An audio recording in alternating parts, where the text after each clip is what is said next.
Baik, berhubung Bapak Ramli dan Ibu Mahmuda sudah memasuki meeting di ruang online ini, jadi saya persilakan kepada moderator untuk bisa memulai. Baik, sebentar, terima kasih.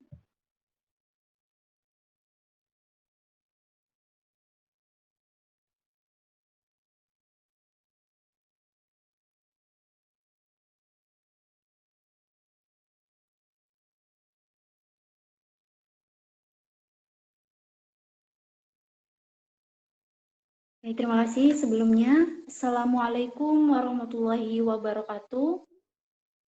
Alhamdulillahirabbil alamin. Wassalatu wassalamu ala asyrofil anbiya'i wal mursalin sayyidina wa maulana Muhammadin wa ala alihi washabihi ajmain amma ba'du.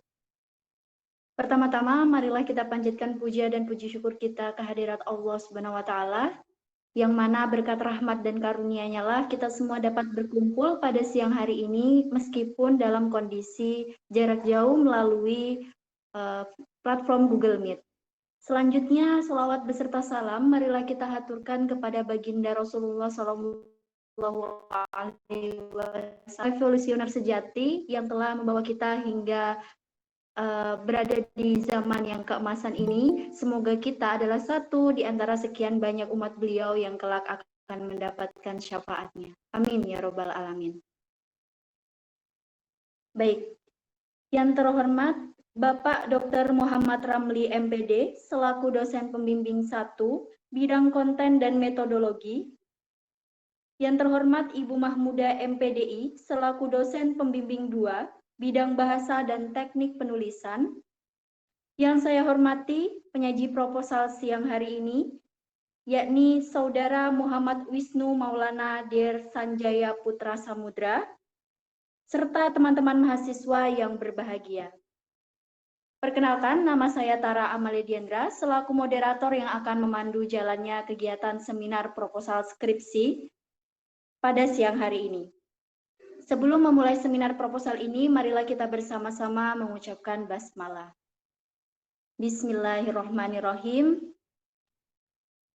Kepada Saudara Muhammad Wisnu Maulana Dir Sanjaya Putra Samudra, silakan mempresentasikan proposal skripsi Anda yang berjudul Pembelajaran PAI Era New Normal Santri Darul Hijrah Putra di Banjarbaru. Waktu dan tempat saya persilahkan.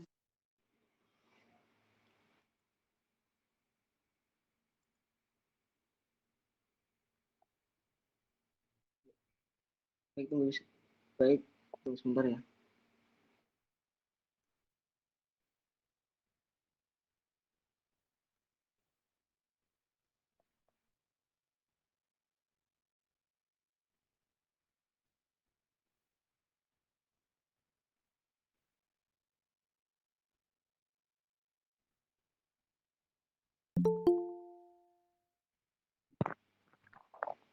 Baik, bismillahirrahmanirrahim. Assalamualaikum warahmatullahi wabarakatuh. Perkenalkan, nama saya Muhammad Wisnu Maulana Dir Sanjaya Putra Samudra, NIM 1801010984. Pada kesempatan kali ini, di sini saya akan menyampaikan tentang seminar proposal saya yang berjudul tentang pembelajaran PAI era new normal santri Darul Hijrah Putra di Banjarbaru. Baik, langsung saja mengenai pembahasan. Untuk latar belakang, pada tahun 2012, Pondok Darul Hijrah merupakan lembaga pendidikan yang mengintegrasikan kurikulum negeri dan gontor berusia 86 tahun, di mana itu seperti pohon yang tinggi, angin semakin kuat. Di sektor pendidikan, persaingan semakin ketat. Karena itu, kami tidak punya alasan untuk bersantai di beranda dan menunggu keajaiban turun dari langit. Darul Hijrah merupakan lembaga pendidikan Islam yang sudah dipercaya oleh masyarakat, sehingga yang terpenting adalah menjaga dan keyakinan tersebut. Sepanjang perjalanannya, Darul Hijrah menemui banyak rintangan, penderitaan, suka, duka, dan lain sebagainya. Baik itu terkait dengan sarana dan prasarana, sumber daya manusia, atau kesejahteraan karyawan. Hal umum yang dianggap sebagai kodrat manusia di dunia fana. Ketika muncul situasi normal baru di sektor pendidikan, Kementerian Agama Republik Indonesia atau Kemenak mengeluarkan panduan belajar saat pandemi COVID-19. Pedoman Kementerian Agama ditujukan untuk lembaga pendidikan agama non-pesantren, pesantren, dan lembaga pendidikan agama pesantren. Adapun divisi operasional. Yang pertama, pembelajaran. Belajar adalah usaha yang dilakukan oleh guru atau pendidik bagi peserta didik yang sedang belajar. Pembelajaran juga diartikan sebagai kombinasi dari elemen manusia, materi, fasilitas, peralatan, dan prosedur yang berinteraksi untuk mencapai tujuan pembelajaran. Yang kedua, pendidikan agama Islam. Pendidikan agama Islam dapat diartikan sebagai pembelajaran yang dilakukan oleh seseorang atau lembaga pendidikan yang memberikan materi tentang Islam kepada masyarakat yang ingin mempelajari Islam dari materi akademik dan amalan sehari-hari. Adapun fokus penelitian sebagai berikut. Yang pertama, pelaksanaan proses pembelajaran. Pendidikan agama Islam pada santri Darul Hijrah baik secara fi'liyah maupun qawaliyah di Pondok Pesantren Darul Hijrah Putra Banjarbaru. Kedua, faktor pendukung dan faktor penghambat pelaksanaan proses pembelajaran pendidikan agama Islam pada santri di Pondok Pesantren Darul Banjarbaru. Adapun tujuan penelitian. Yang pertama, mendeskripsikan pembelajaran proses pembelajaran pendidikan agama Islam pada santri Darul Hijrah baik secara fi'liyah maupun qawaliyah di Pondok Pesantren Darul Hijrah Putra Banjarbaru. Yang kedua, mendeskripsikan faktor pendukung dan faktor penghambat pelaksanaan proses pembelajaran pendidikan agama Islam pada santri di Pondok Pesantren Darul Hijrah Putra Banjarbaru. Adapun alasan memilih judul ini dipilih alasan, yaitu pendidikan dan pembelajaran agama Islam yang terbaik tidak hanya diperoleh dari teori, tetapi dari pemahaman tentang praktik itu sendiri. Pendidikan agama Islam sangat penting dalam Islam itu sendiri untuk beribadah. Kumpulan amalan ibadah pertama yang akan ditinjau adalah pemahaman tentang Islam. Oleh karena itu, saya tertarik untuk meneliti judul ini, untuk memotivasi diri saya sendiri dalam meningkatkan pemahaman saya tentang pendidikan agama Islam. Sebelum itu, belum ada yang mempelajari bagaimana mengimplementasikan proses pembelajaran pendidikan agama Islam bagi santri di Pondok Pesantren Darul Hijrah Putra Banjarbaru. Di sini saya berbincang dengan guru dan santri, khususnya di Darul Hijrah, tertarik bagaimana cara mengajarkan implementasinya proses pembelajaran dalam Islam pesantren memiliki sejarah yang panjang, termasuk pesantren favorit di Kalimantan Selatan. Adapun signifikansi penelitian. Yang pertama adalah secara teoritis, yang bertujuan untuk menambah pengetahuan dan pemahaman penulis tentang pembelajaran pendidikan agama Islam, serta menambah keilmuan khususnya metode yang tepat dalam pembelajaran pendidikan agama Islam pada santri Darul Hijrah, dan juga sebagai referensi pastinya untuk peneliti selanjutnya mengenai masalah yang sama. Yang kedua yaitu secara praktis. Adapun tujuannya yaitu memberikan penghasilan bagi Universitas Islam Negeri Antasari, Banjarmasin, khususnya pada jurusan pendidikan agama Islam, sebagai bahan informasi untuk menambah pengetahuan pendidikan agama Islam bagi santri dalam memahami pendidikan agama Islam. Kemudian sebagai bahan referensi untuk guru atau ustadz yang ada di pesantren Darul Hijrah Putra di Banjarbaru. Adapun penelitian terdahulu.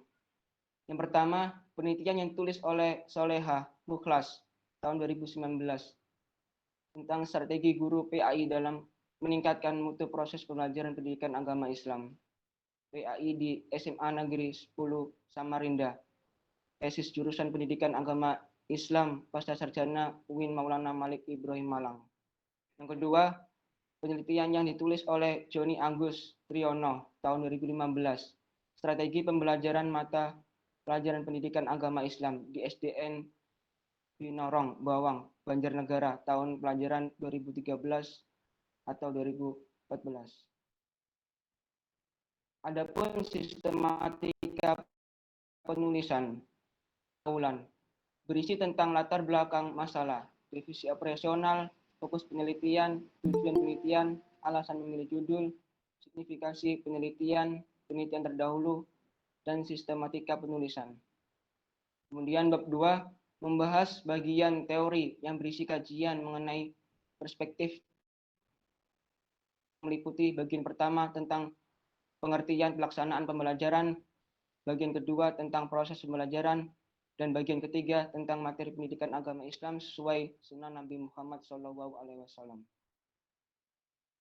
Yang ketiga, bab 3 menjelaskan laporan hasil penelitian yang berisi tentang jenis dan pendekatan penelitian subjek dan objek dalam penelitian, data dan sumber data, teknik pengumpulan data, teknik pengolahan data, analisis data, dan prosedur penelitian.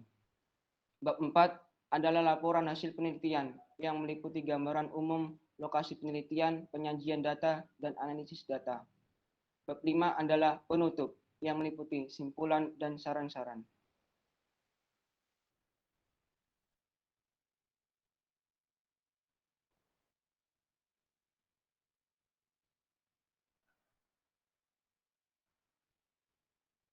Kemudian bab 2, landasan teori. Yang pertama yaitu pengertian pembelajaran. Pembelajaran adalah suatu proses interaksi antara siswa dan peserta didik dalam lingkungan belajar. Materi pembelajaran, metode penyampaian, strategi pembelajaran, dan sumber belajar semuanya termasuk. Keberhasilan dalam proses pembelajaran dapat dilihat dari tingkat keberhasilan pencapaian tujuan pendidikan. Dengan tercapainya tujuan pembelajaran tersebut, maka dapat dikatakan bahwa guru telah berhasil mengajar. Oleh karena itu, efektivitas pembelajaran dan proses pembelajaran sangat tergantung pada interaksi antar komponen tersebut.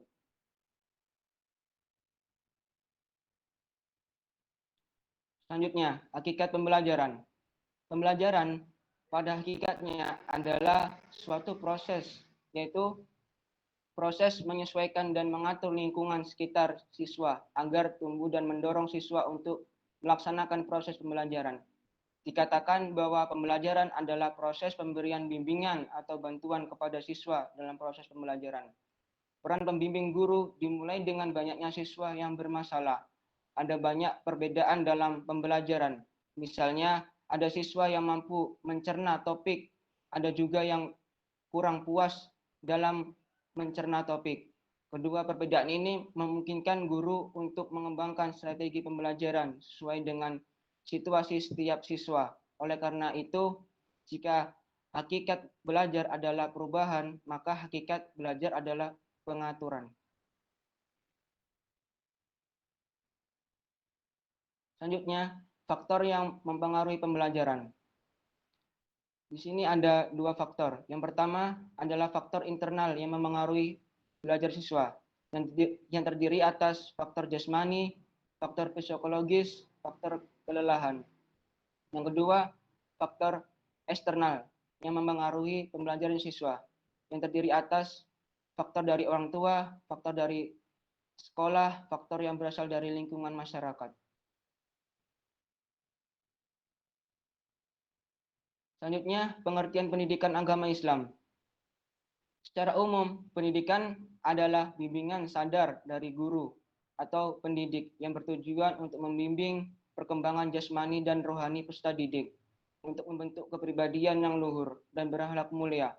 Oleh karena itu, pendidikan dianggap sebagai salah satu aspek utama kepribadian Islam atau agama Islam, bukan hanya agama universal, tapi juga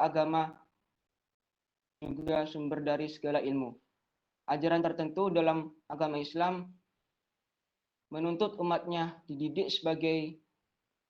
sesuai dengan wahyu yang diberikan Allah Subhanahu wa taala pertama kali kepada Nabi Muhammad SAW, yaitu di surah Al-Alaq ayat 1 sampai 5 yang berbunyi Iqra bismi rabbikal ladzi khalaq, khalaqal insana min 'alaq, Iqra wa rabbukal akram alladzi 'allama bil qalam 'allamal insana ma lam ya'lam.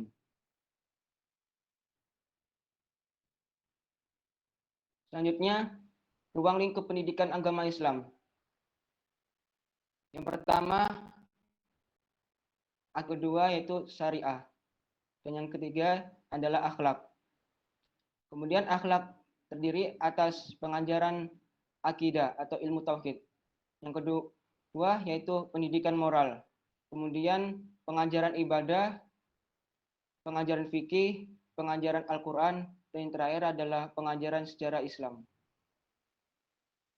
Adapun tujuan pendidikan agama Islam. Secara umum, tujuan pendidikan agama Islam adalah untuk meningkatkan keimanan, penghayatan, dan pengalaman Islam peserta didik, sehingga peserta didik dapat menjadi muslim yang beriman dan bertakwa kepada Allah Subhanahu wa taala, serta memiliki akhlak yang baik pribadi, sosial, moral, etnik, dan bernegara.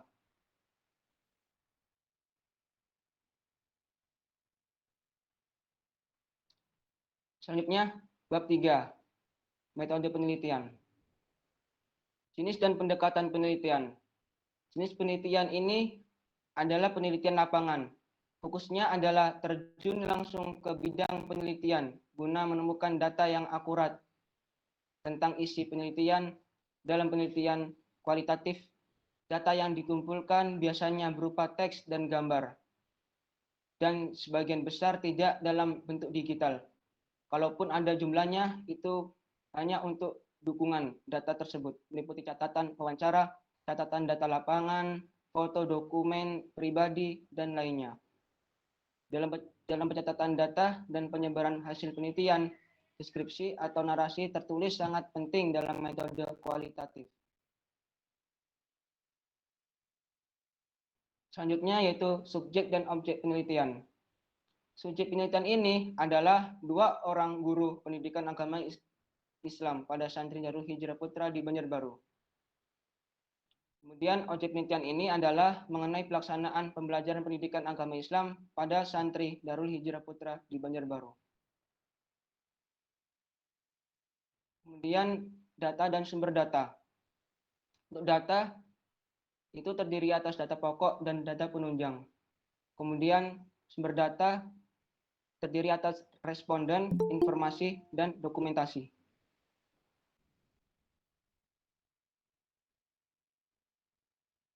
Kemudian teknik pengumpulan data, yaitu terdiri atas observasi, kemudian wawancara, dan terakhir dokumentasi.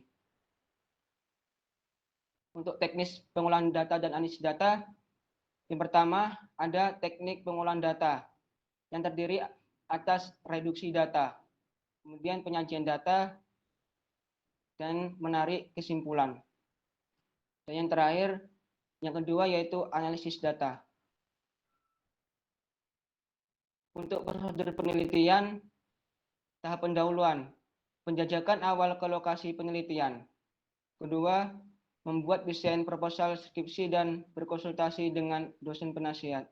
Ketiga, mengajukan desain proposal skripsi pada Biro Skripsi Fakultas Tarbiyah dan Keguruan Jurusan Pendidikan Agama Islam Universitas Islam Negeri Antasari Banjarmasin. Tahap persiapan. Yang pertama yaitu melaksanakan seminar proposal skripsi. Kemudian melakukan revisi proposal berdasarkan hasil seminar dan petunjuk dosen penasihat. Dan yang terakhir yaitu membuat surat riset kepada Fakultas Tarbiyah dan Keguruan Universitas Islam Negeri Antasari Banjarmasin. Selanjutnya yaitu tahap pelaksanaan yang terdiri atas menyampaikan surat riset penelitian terkait terhadap pihak. Yang kedua, mengumpulkan data yang diperlukan di lapangan sesuai dengan teknik yang telah ditentukan. Yang keempat, yaitu tahap penyusunan laporan yang terdiri atas berkonsultasi dengan dosen pembimbing untuk menyempurnakan penulisan laporan hasil penelitian. Kemudian membuat laporan hasil penelitian ke dalam skripsi yang utuh, kemudian diperbanyak dan selanjutnya siap diujikan dalam sidang munakosya skripsi Fakultas Tarbiyat dan Keguruan Universitas Islam Negeri Antasari Banjarmasin untuk dipertahankan.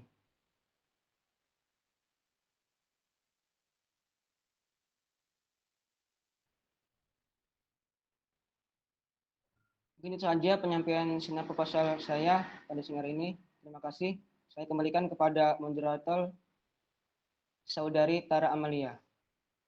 Baik, terima kasih. Itulah tadi telah kita dengarkan penyampaian seminar proposal skripsi oleh saudara penyaji Maulana. Saya akan persilahkan kepada teman-teman mahasiswa untuk menyampaikan tanggapan maupun pertanyaan kalian dengan cara mengaktifkan mikrofon. Perkenalkan diri Anda secara singkat, lalu sampaikan tanggapan ataupun pertanyaan yang ingin kalian sampaikan kepada saudara penyaji. Waktu dan tempat saya persilahkan.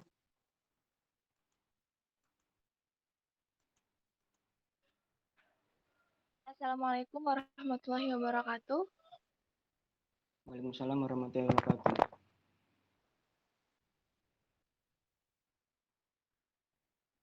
Kenalkan, nama saya Desi Fitriani, mahasiswa Pendidikan Agama Islam angkatan 2018. Di sini saya akan menanggapi penulisan proposal dari saudara Muhammad Wisnu. Dari penulisan proposal saudara Wisnu mengenai bagian cover. Nah, di bagian cover situ masih ada yang perlu diperbaiki. Di dalam bagian cover hanya ada satu spasi. Kemudian yang kedua, pada bagian daftar isi, di bagian subbab, di bagian bab dengan subbab, harusnya di bagian bab itu menulisnya harus sejajar, di bagian subbab itu harusnya menulisnya sejajar dengan huruf P pada bagian bab. Tidak perlu dicantumkan terjemah ayat. Selanjutnya yang keempat, pada penulisan footnote. Di sini masih sangat tidak konsisten. Ada penulisan menggunakan H di bagian penelitian terdahulu. Di situ tidak menyebutkan persamaan maupun perbedaan penelitian terdahulu dengan penelitian yang akan dilaksanakan oleh saudara Wisnu. Kemudian yang saya ingin tanyakan, apa yang menjadi alasan saudara Wisnu melakukan penelitian tersebut di Pondok Pesantren Darul Hijrah Putra? Terima kasih. Baik, terima kasih pertanyaannya. Mungkin saudara Wisnu bisa langsung menjawab. Saya ulangi pertanyaannya dari saudari Desi Fitriani. Apa yang menjadi alasan saudara Wisnu melakukan penelitian di Pondok Pesantren Darul Hijrah Putra Banjarbaru? Kepada saudara Wisnu, waktu dan tempat saya persilahkan. Baik. Bismillahirrahmanirrahim. Assalamualaikum warahmatullahi wabarakatuh. Baik, saya akan menjawab pertanyaan dari saudari Desi. Alasan saya meneliti di pesantren Darul Hijrah Putra Banjarbaru, yang mana sebelumnya saya terinspirasi dari pengalaman saya pribadinya pada saat saya menjadi musyrif dalam program Bimago atau kepanjangannya bimbingan masuk gontor. Di situ saya membimbing anak-anak agar anak-anak bisa kembali ke pesantren tersebut. Kemudian pada saat itu saya melihat ada suatu fenomena yang mana pada saat itu di kalangan pesantren itu bahkan di Indonesia sekalipun kita mengalami dampak yang sangat krisis, yaitu dalam masa pandemi. Yang mana pada masa pandemi ini santri sangat sulit sekali untuk melakukan atau balik ke pesantrennya masing-masing. Ketika muncul situasi normal, baru di sektor pendidikan, Kementerian Agama Republik Indonesia atau Kemenak mengeluarkan panduan belajar saat pandemi COVID-19. Pedoman Kementerian Agama ditujukan untuk lembaga pendidikan agama non pesantren, pesantren dan lembaga pendidikan agama pesantren. Pedoman tersebut merupakan bagian dari keputusan bersama Menteri Pendidikan dan Kebudayaan, Menteri Agama, Menteri Kesehatan, dan Menteri Dalam Negeri tentang pelaksanaan pedoman belajar tahun ajaran baru dan tahun ajaran baru pandemi pada virus corona atau COVID-19. Menteri Agama Fatur Rozi mengatakannya bertepatan dengan tanggal 18 Juni 2020. Dan dia berkata berlaku untuk pendidikan agama pesantren ataupun non pesantren. Sebenarnya ketika kita melakukan pembelajaran, kita harus menetapkan protokol kesehatan yang telah ditetapkan oleh pemerintah. Untuk alasan saya pribadi, saya memilih lokasi yang ada di Pesantren Darul Hijrah Putra Banjarbaru karena pesantren Darul Hijrah merupakan pesantren modern yang ada di Kalimantan Selatan, yang mana pesantren Darul Hijrah merupakan pesantren dari alumni Gontor itu sendiri. Dan juga alasan yang untuk memperkuat saya meneliti di situ karena saya sendiri masih menuntut ilmu di Kalimantan Selatan, yaitu di kampus UIN Antasari Banjarmasin. Yang ini saja. Baik, terima kasih atas jawabannya, Saudara penyaji. Selanjutnya, saya berikan kesempatan lagi kepada teman-teman mahasiswa yang ingin menyampaikan tanggapan maupun pertanyaannya. Waktu dan tempat saya persilahkan.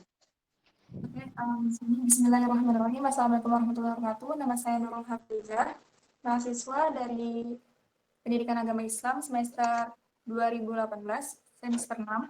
Nah, di sini saya ingin menanggapi mengenai proposal Saudara Wisnu. Yang pertama yaitu mengenai penulisan. Nah, pada halaman 16, bagian C, dengan penomoran angka 1, itu sebaiknya menjorok ke dalam dan tidak sejajar seperti peneliti tulis. Kemudian yang kedua, pada halaman pertama, pada halaman 1, ada mengutip pasal 3 Undang-Undang Nomor 20 Tahun 2003 tentang Sistem Pendidikan Nasional.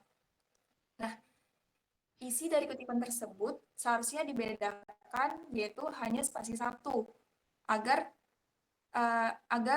membedakan mana yang kutipan langsung dan mana yang bukan. Kemudian yang ketiga, pada bagian akhir, pada bagian daftar pustaka, itu tulisan tahunnya seharusnya diletakkan di bagian akhir. Diletakkan setelah penerbit buku, sesuai dengan pedoman penulisan proposal dan skripsi. Nah, itu saja tanggapan dari saya, dan kemudian saya ingin bertanya mengenai apa yang dimaksudkan Saudara Wisnu mengenai new normal pada judul proposal. Mungkin itu saja, sekian, terima kasih. Baik, terima kasih pertanyaannya. Sekali lagi saya ulangi kepada Saudara penyaji, pertanyaan dari Saudari Nurul adalah apa yang dimaksud new normal dalam judul proposal skripsi yang telah Anda sampaikan barusan. Langsung saja kepada Saudara penyaji, saya persilahkan. Baik, langsung saja. Di sini saya akan menjawab mengenai new normal yang saya maksud dalam proposal saya. New normal adalah perubahan perilaku atau kebiasaan untuk tetap menjalankan aktivitas seperti biasa pada umumnya, dengan selalu menerapkan protokol yang telah ditetapkan oleh pemerintah di tengah pandemi COVID-19. Himbauan dari pemerintah ini menganjurkan agar kita bisa hidup berdampingan dengan virus. Karena virus ini telah menelan banyak ratusan ribu jiwa bahkan di seluruh belahan dunia. Maka dari itu kita harus mematuhi protokol kesehatan yang telah ditetapkan oleh pemerintah, yang mana telah disebutkan terdiri atas 5M. Yang pertama yaitu memakai masker. Jadi kita kalau ingin keluar rumah atau kemana-mana pun kita harus menggunakan masker. Jika kita tidak menggunakan masker, maka kita akan mendapatkan sanksi berupa teguran atau hukuman yang lain dari pihak pemerintah tersebut atau pihak yang berwajib. Kemudian mencuci tangan kemudian mencuci tangan. Nah, pada tempat-tempat yang umum seperti halnya di toilet atau di restoran atau di tempat-tempat umum pada lainnya, itu di mana pasti ada namanya tersedia, yaitu sabun yang berguna agar kita membersihkan tangan kita agar terhindar dari virus-virus yang tidak diinginkan. Kemudian menjaga jarak. Jikalau kita ingin jalan-jalan ke mall atau ke tempat hiburan dan lain sebagainya, seperti halnya bahkan sholat sekalipun, itu ada jaraknya sendiri, yaitu 1 meter. Jadi kita atur jarak antara kita dengan teman kita atau sahabat kerabat kita. Selanjutnya yaitu menjauhi kerumunan. Maka dari itu, jika ada kerumunan, alangkah baiknya kita menjauhinya supaya Supaya kita terhindar dari virus corona ini. Karena virus corona ini sangat berbahaya sekali, bahkan bisa menelan ribuan orang di belahan dunia. Kemudian yaitu mengurangi mobilitas.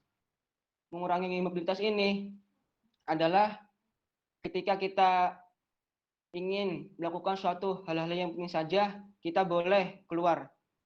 Selebihnya kita tidak boleh keluar, bahkan kita harus di rumah saja. Kecuali kalau ada hal-hal yang yang sangat penting, kita bisa menyelesaikan itu. Kemudian jikalau tidak ada kepentingan atau hal yang saut paut tentang, kita harus tetap di rumah saja.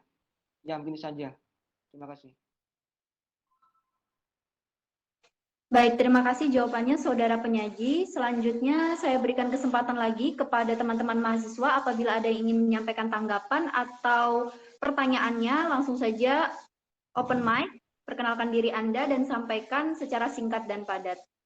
Waktu dan tempat saya persilahkan. Assalamualaikum warahmatullahi wabarakatuh. Perkenalkan, nama saya Siti Mahmudah, mahasiswi PAI Angkatan 2018. Mohon izin di sini saya akan menanggapi proposal skripsi Saudara Wisnu. Yang pertama, pada penulisan paragraf masih kurang konsisten, seharusnya menjorok ke dalam 1,2 cm. Kemudian pada penulisan daftar pustaka, di situ ada penulisan judul referensi yang tidak diberi garis miring. Kemudian masih pada penulisan daftar pustaka juga, untuk sumber referensinya di situ masih ada yang menggunakan referensi pada tahun 1987 dan 1991. Mungkin ke depannya bisa menggunakan referensi yang lebih update lagi. Mungkin itu saja dari saya. Wassalamualaikum warahmatullahi wabarakatuh. Waalaikumsalam warahmatullahi wabarakatuh. Baik, terima kasih tanggapannya oleh Saudari Siti Mahmudah. Selanjutnya saya akan berikan kesempatan kepada dosen pembimbing Saudara Muhammad Wisnu Maulana, yakni kepada Bapak Dr. Muhammad Ramli MPD selaku dosen pembimbing 1 dan kepada Ibu Mahmudah MPDI selaku dosen pembimbing 2 untuk kiranya menyampaikan tanggapan, saran maupun kritikan atas proposal skripsi yang telah dibawakan oleh Saudara penyaji. Waktu dan tempat saya persilahkan. Oke, terima kasih. Assalamualaikum warahmatullahi wabarakatuh. Waalaikumsalam warahmatullahi wabarakatuh.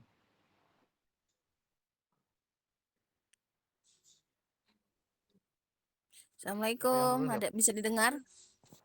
Bisa, Bu. Bisa, alhamdulillah. Oke. Pak Ramli apakah sudah selesai? Atau Pak Ramli atau Ibu yang duluan? Siapa duluan, saya atau Bu Muda? Silakan moderator. Baik, sebaiknya dari dosen pembimbing 1 terlebih dahulu, Bapak. Ya, oke. Baik, terima kasih. Assalamualaikum warahmatullahi wabarakatuh. Waalaikumsalam warahmatullahi wabarakatuh. Alhamdulillahirrahmanirrahim. Assalatu wassalamu ala asyrafil mursalin sayyidina Maulana Muhammad wa ala alihi wa barik wasallim ajma'in. Amma ba'd, yang terhormat Ibu pembimbing, kemudian saudara moderator, saudara penyaji, dan yang ikut dalam seminar hari ini. Terima kasih yang sebesar-besarnya mau berpartisipasi. Yang pertama saya tanyakan, apakah suara saya bisa didengar dengan bagus? Bisa Bapak, Alhamdulillah. Baik, kemudian selanjutnya saya ucapkan terima kasih dulu kepada saudara-saudara para mahasiswi semuanya tadi ya, tidak ada mahasiswa ya. Mahasiswi yang telah memberikan saran-saran kepada penyaji atau yang seminar pada hari ini ya. Kemudian saya ingin bertanya saudara Wisnu ya, Muhammad Wisnu ya. Muhammad Wisnu Maulana ya. Saudara memang betul atau memang ingin meneliti pada era new normal ini ya? Mau meneliti seperti itu ya? Enggak Pak, ingin Pak. Meneliti di Pondok Darul Hijrah Pak. Masih berjalan ya, new normalnya ini masih berjalan atau sudah habis? Masih berjalan Pak. Masih belum habis Pak. Kalau masih belum habis ya, kalau masa PSBB ya? Enggak Pak, Bukan, masih. Ya? Oke, kalau itu kamu konsisten ya. Enggak Pak. Konsisten itu setelah judul pembahasan di dalamnya, selanjutnya saudara tidak lagi menyinggung masalah era ini. Ya, maksud saya kalau saudara ingin membahas era new normal ini, maka nanti di dalam pembahasan latar belakang, kemudian fokus penelitian, kemudian lagi di dalam bab 2, kemudian di bab 3 itu harus muncul terus era new normal ini. Tapi itu tidak terlihat lagi setelah judul habis. Saya ingatkan, kalau saudara ingin meneliti itu, ya maka itu harus muncul terus karena itu adalah titik sentral yang mungkin dari biro skripsi itu diterima. Ya. Iya, Pak. Kenapa jadi diterima proposal ini? Karena era new normal ini. Ya. Nah, itu yang sudah harus munculkan terus itu bagaimana kondisinya ya. Nah, misalnya ya judulnya dulu saya kira yang perlu saudara revisi itu kurang apa namanya ya kalau bahasa saya itu. Bentar ya.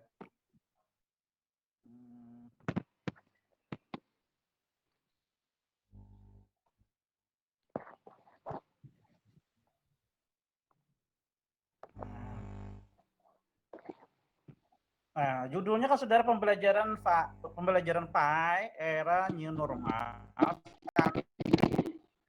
Putra di Banjarbaru. Oh, pembelajaran itu dulu Wisnu bukan santri, ya. Pembelajaran itu ada ustadz, ada santri. Kalau santri saja tidak bisa pembelajaran. Itu yang pertama. Jadi kata santri itu mengganggu, ya. Kemudian yang namanya Darul Hijrah itu pasti di Banjarbaru, tidak perlu pakai ID. Namanya Darul Hijrah itu Banjarbaru, asal di Kalimantan Selatan, di Banjarbaru, tidak ada di Berabai. Ya. Nah, jadi menurut saya, saran saya, maka judul itu sedikit diperbaharui, formulasi katanya saja, ya. Pada era new normal di Darul Hijrah Putra Banjarbaru. Iya, Pak. Ya, itu jangan ada santri itu apa jadi ada santri itu ya. Nah, kemudian yang kata saya tadi hilang era new normalnya ini itu di definisi operasional saja tidak ada, saudara. Era new normal itu apa?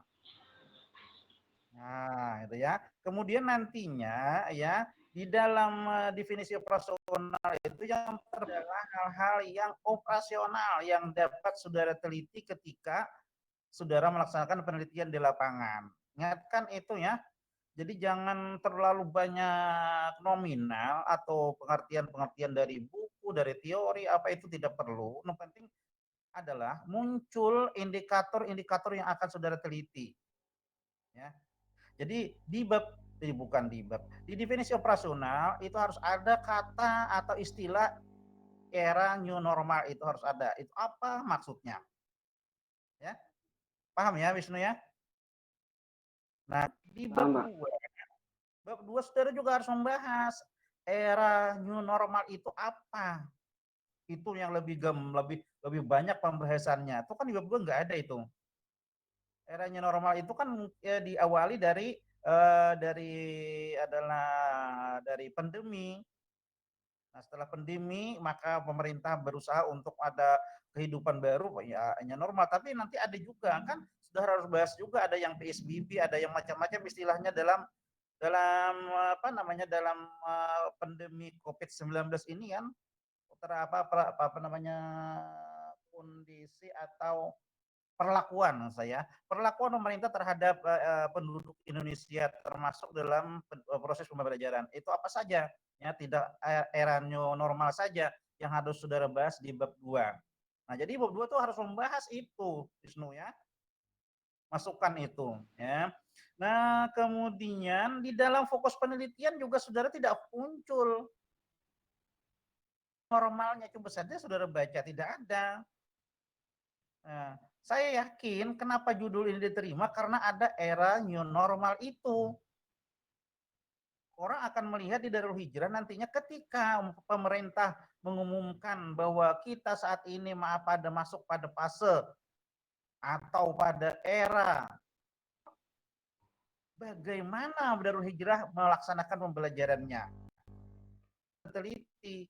Kalau yang biasa-biasa saja kan nantinya biasa saja pembelajarannya ya. Nah, ini yang dicari ini adalah yang proses atau pembelajaran baik ketika pada era new normal ini ya. Nah, jadi masukan di dalam fokus penelitian harus ada itu. Nah, saya sudah baca fokus penelitiannya kok nggak ada era new normalnya. Padahal yang dalam temanya adalah era new normal itu yang saudara harus munculkan.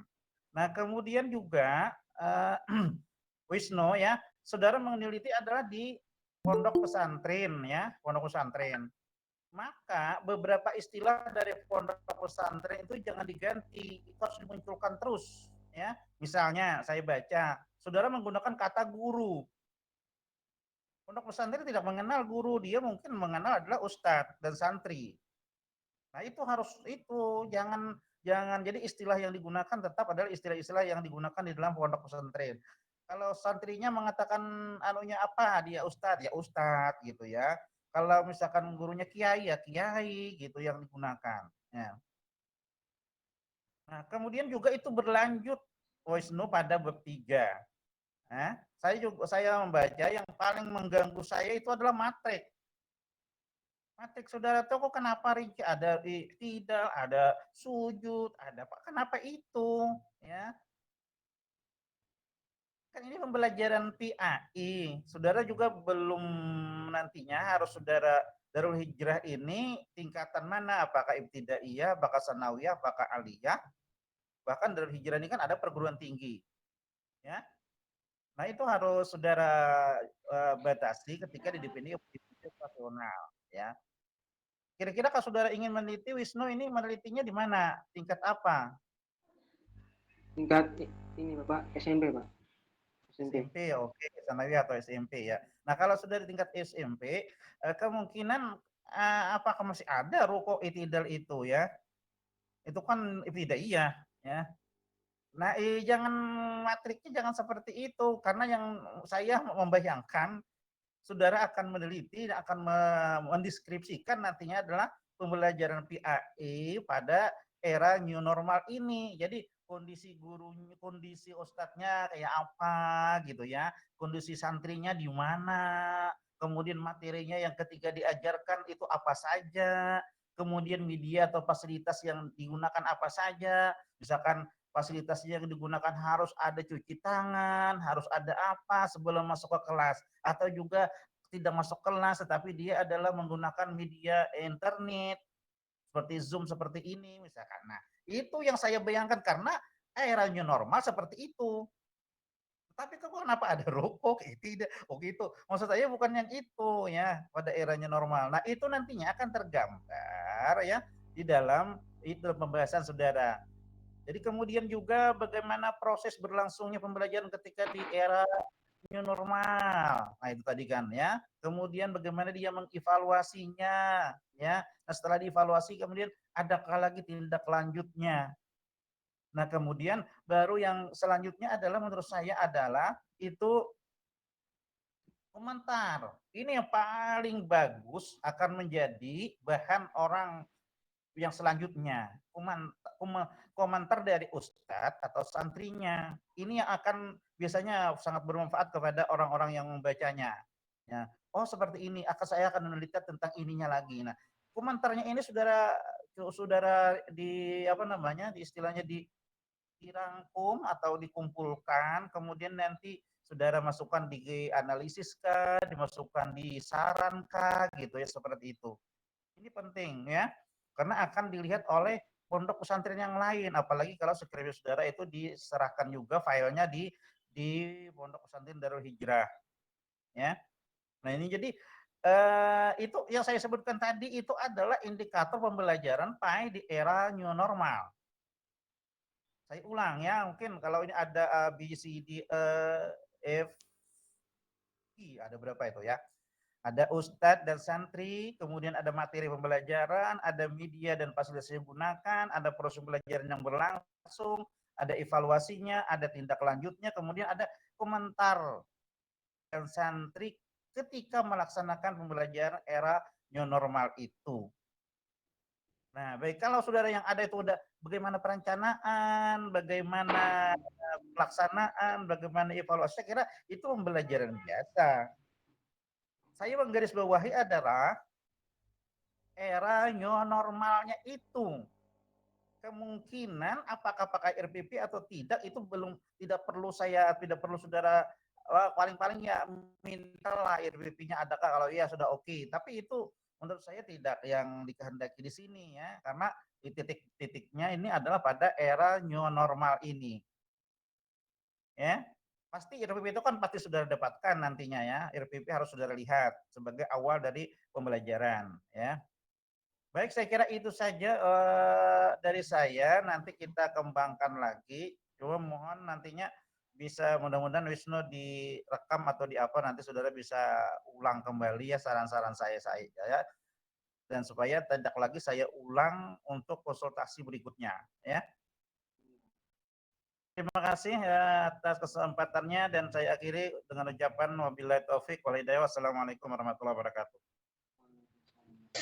Waalaikumsalam warahmatullahi wabarakatuh. Terima kasih tanggapan dan saran-sarannya Bapak Dr. Muhammad Ramli MPD. Selanjutnya saya berikan kesempatan kedua kepada dosen pembimbing 2 yakni Ibu Mahmuda MPDI untuk menyampaikan tanggapan, saran maupun kritik atas proposal skripsi yang disampaikan oleh saudara penyaji. Waktu dan tempat saya persilahkan. Oke, assalamualaikum warahmatullahi wabarakatuh. Oke, Wisnu yang terhormat, dosen pembimbing pertama, para Ramli, moderator dan kawan-kawan yang berhadir hari ini. Alhamdulillah kita dapat bertemu dan yang berbahagia Wisnu yang telah menjalankan tahap awal atau tak dari sekian tahap untuk menyelesaikan studinya di UIN Antasari Banjarmasin. Oke, Wisnu. Ini Wisnu pernah jadi santri di Darul Hijrah? Enggak, Bapak, di Gontor, Bu. Pernah? Gontor Jawa Timur, Bu. Ponorogo. Ponorogo, jadi nggak pernah di Darul Hijrah? Kalau teman Anda, Bu, Hah? di Darul Hijrah. Oke. Kalau Jadi teman Anda. Wisnu di Darul Hijrah itu tidak ada yang namanya mata pelajaran PAI.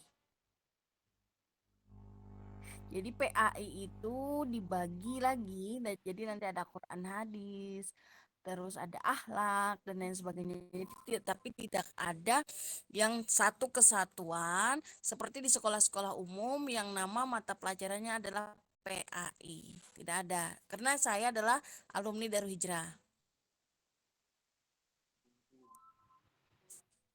Nah, jadi untuk di sini Wisnu untuk apa? Untuk konsentrasinya apa? Konsentrasi fikih, Bu. Fikih. Nah, bisa diambil fikihnya.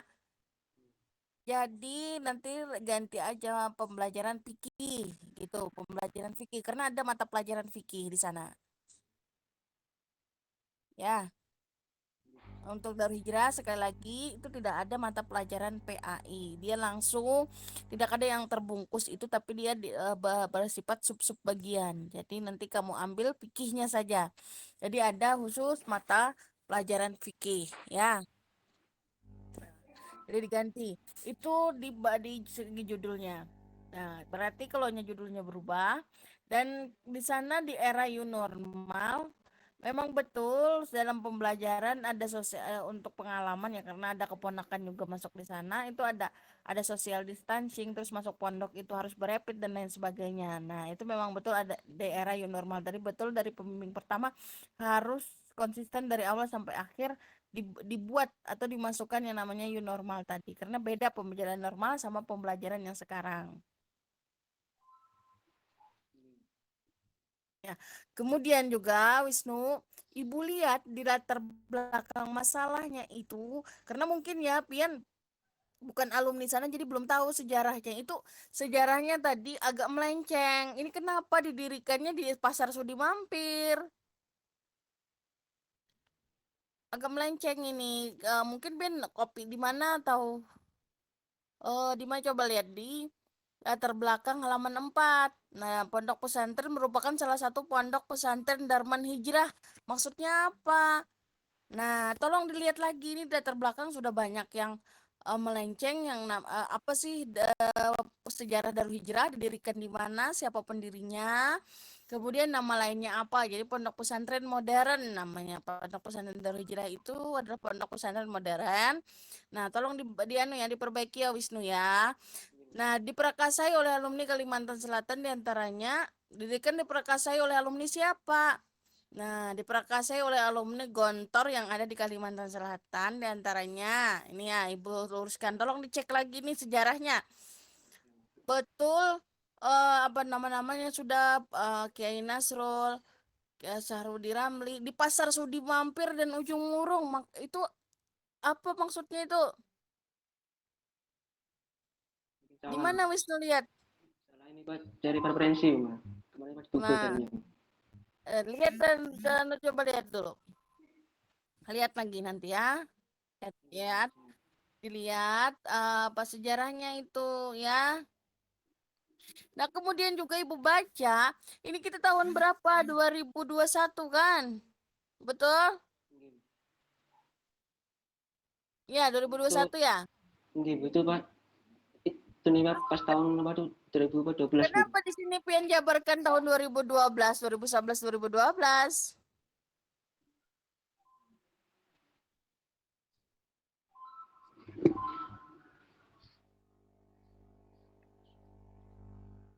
Di halaman 5 itu, 2012, 2011. Itu ini Bapak, yang kurikulumnya apa? Menyamakan Pak ke Pak Negeri Bu maksudnya.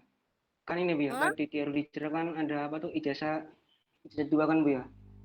Yang pertama tuh Pak dari pondoknya sendiri, sama yang kedua tuh dari pemerintah Bu. Itu udah dari awal, dari awal.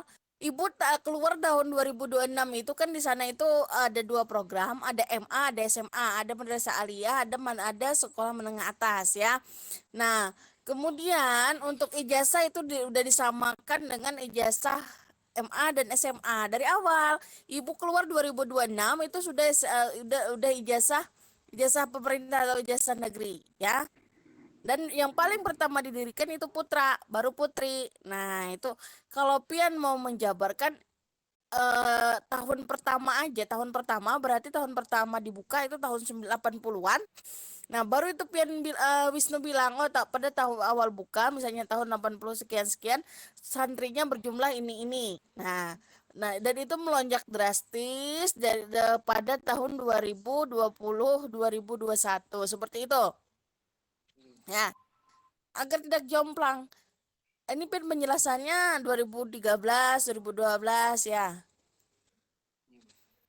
Nah, kemudian juga dari segi penulisan di latar belakang masalah ini, tolong cek lagi di pedoman. Ini jauh sekali dari pedoman. Kutipan langsung penulisannya seperti apa. Nah, contoh kutipan langsung itu adalah halaman 1. isi dari undang-undang itu harus kutipan langsung, tapi penulisannya itu agak menjorok ke dalam dan satu spasi semuanya, bukan kalimat pertamanya aja satu spasi, tapi sampai habis satu spasi yang pian kutip itu, Wisnu. Ya, kemudian juga Wisnu, ketika kita mengutip ayat, jangan langsung diterjemahkan. Terjemahnya itu kita letakkan di setelah daftar pustaka. Kita bikin tabel itu daftar terjemah. Nah, jadi ketika Wisnu mengutip hadis, Al-Quran, bahasa Inggris, bahasa Arab yang berbentuk paragraf, bukan satu kata atau bentuk paragraf, itu nanti terjemahannya letakkan di paling belakang setelah daftar pustaka, yaitu daftar terjemah. Ya. Nah, kemudian ya Wisnu itu ya, tolong diperbaiki, sesuaikan dengan pedoman penulisan. Jangan pai tapi ganti pikih sesuai dengan konsentrasi, karena untuk PAI, mata pelajaran PAI tidak ada di sana. Nah, kemudian juga selanjutnya ini di landasan teori. Di landasan teori ini Ibu lihat pian mengutipnya kepanjangan. Nanti kalau berlaku cek plagiasi, ini kena plagiat kayak itu pian. Jadi kita mengutip itu cukup separagraf atau kita ambil kalimat pokoknya saja, kemudian dijelaskan dengan bahasa Wisnu sendiri. Nah, baru nanti kita kutip lagi yang lain. Nah, jadi makanya banyak referensi, kita perlukan banyak referensi sebagai penguat, sebagai pembanding nanti di teori, sebagai penguat. Nah, misalnya gini, pembelajaran fikih menurut si anu adalah ini. Nah, begitupun si anu juga mengemukakan pembelajaran fikih seperti ini, ya kan? Jadi satu halaman tuh kita tidak mengutip cuma satu buku. Ya, ya Wisnu ya. Nah, kemudian Wisnu lagi, ini masih terjemahnya pindah nih. Nah, di halaman 14 isi undang-undang itu, kalau isinya undang-undang, ibaratnya undang-undang itu adalah pedomannya negara. Jadi kita tidak boleh menambah, mengurang isi dari pasal-pasal atau ayat-ayatnya. Jadi ketika kita mengutip pasal atau ayat-ayat dari undang-undang itu harus ditulis sesuai dengan apa yang kita baca, tidak boleh ditambah kata-kata. Makanya harus pakai kutipan langsung. Di sini pada halaman 14 ini Wisnu mengutip undang-undang, menurut Undang-Undang Nomor 20 Tahun 2000 tentang Sistem Pendidikan. Nah, itu ada isinya kan? Republik Indonesia pembelajaran merupakan proses interaktif antara pendidik dan peserta didik. Nah, berarti itu adalah kutipan langsung, karena isi dari undang-undang. Kemudian juga format numbering atau format penomoran tolong diperbaiki, coba ini. Nah, di halaman 16, 15, 16 ini tahambur istilahnya tuh Bapak bahasa Indonesianya. Berantakan. Akhirnya kita nggak tahu ya poin sub 1 isinya apa aja. Ada satu, ada A, ada satu itu lagi ya, tolong diperbaiki. Untuk format penomoran itu sudah ada di pedoman penulisan. Wisnu udah punya pedoman yang 2017? Punya. Nah, itu bisa dicek itu ya, cek and rechecknya. Footnote-nya juga belum sesuai. Penulisan ada beberapa kata asing yang belum dicetak miring, tolong diperhatikan. Ini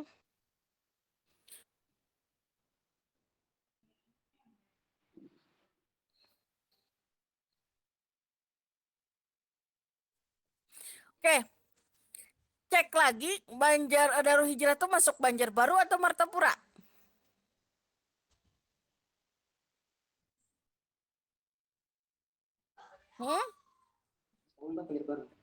Masuk Banjarbaru kah? Kenapa saya bertanya Pak, alumni sana? Katanya di Itu masuknya Martapura. Coba dicek lagi karena nanti terkait dengan izinnya ya, izin dengan Kemenak itu di Martapura. Jadi Darul Hijrah itu perbatasan antara Banjarbaru dan Martapura.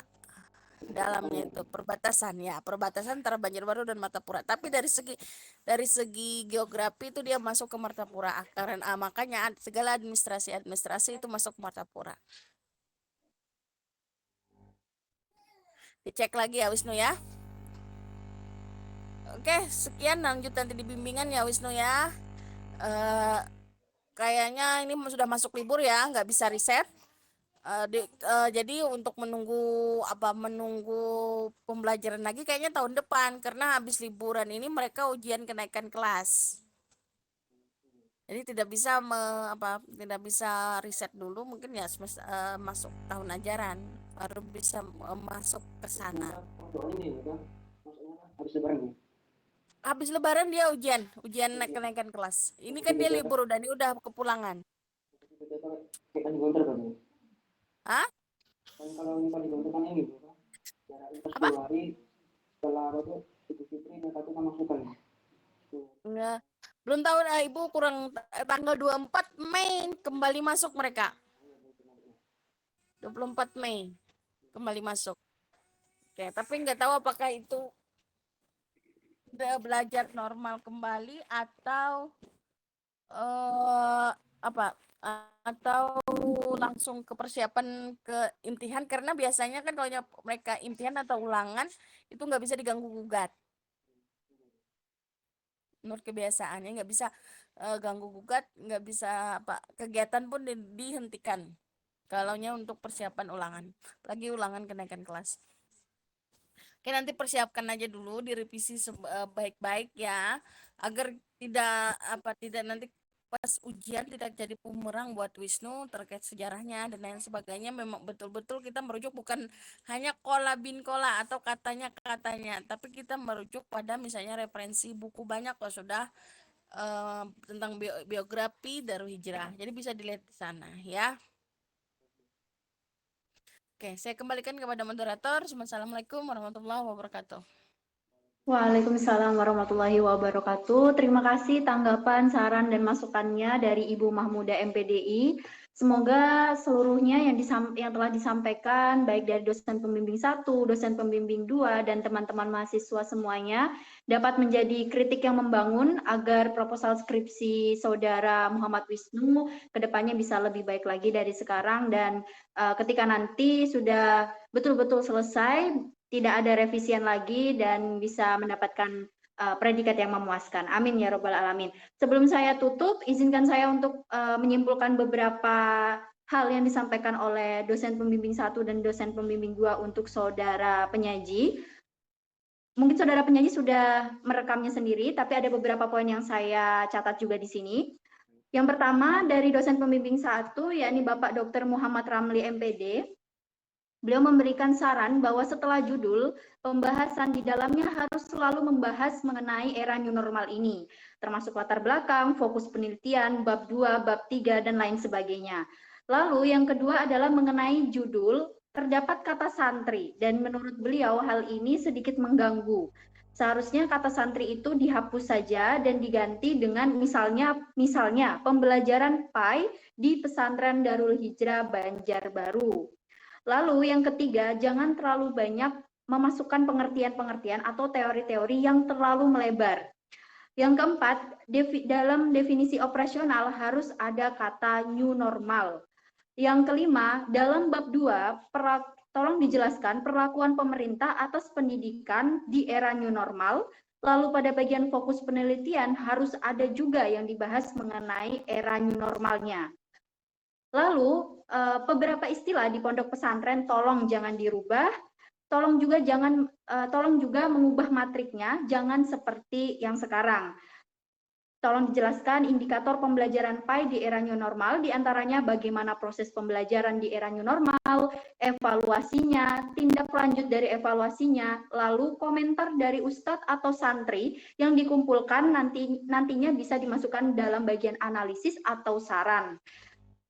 Lalu masukan dari dosen pembimbing 2, yakni yang pertama, akan untuk mengganti judul supaya lebih fokus pada penelitiannya, yakni tidak ada pelajaran PAI di pesantren Darul Hijrah. Oleh sebab itu sarannya bisa diambil bagian fikihnya atau pelajaran fikihnya seperti itu. Lalu yang kedua, pada bagian latar belakang tolong sejarahnya di cross check ulang agar tidak melenceng.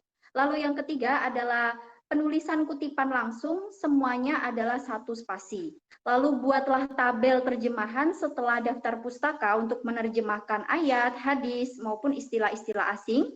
Lalu pada bagian latar belakang, kutipan tolong jangan kepanjangan, karena hal ini bisa berpotensi untuk menjadi bumerang apabila dilakukan uji plagiatisme. Lalu pada halaman 14 tidak boleh menambah atau mengurangi undang-undang, oleh sebab itu harus kutipan langsung. Lalu tolong diperbaiki format numberingnya, terutama pada halaman 15 hingga 16 sehingga tidak berantakan. Tolong konsisten juga dalam menulis footnote karena ada juga footnote yang belum sesuai. Tolong juga diperhatikan kata asing, ada beberapa yang belum dicetak miring. Dan juga tolong dicek lagi apakah Darul Hijrah itu termasuk dalam Martapura atau Banjarbaru. Itu saja yang saya catat, kemungkinan kurang lebihnya nanti ada dalam rekaman yang disimpan oleh saudara penyaji. Saya ucapkan terima kasih kepada dosen pembimbing 1, Bapak Dr. Muhammad Ramli, MPD, dan Ibu Mahmuda, MPDI, selaku dosen pembimbing 2, serta teman-teman mahasiswa yang telah hadir dalam rangkaian kegiatan acara seminar proposal skripsi oleh Muhammad Wisnu Maulana Dir Putra Sanjaya. Kurang lebihnya saya mohon maaf selaku moderator, saya mohon pamit undur diri. Sekali lagi terima kasih saya ucapkan telah meluangkan waktunya. Saya tutup kegiatan hari ini, marilah kita bersama-sama mengucapkan hamdalah. Alhamdulillahirabbil alamin. Wassalamualaikum warahmatullahi wabarakatuh. Waalaikumsalam. Waalaikumsalam warahmatullahi wabarakatuh. Oke, Ibu izin pamit duluan, berelaan, minal aidin wal faizin, mohon maaf lahir batin. Assalamualaikum warahmatullahi wabarakatuh. Waalaikumsalam. Waalaikumsalam warahmatullahi wabarakatuh.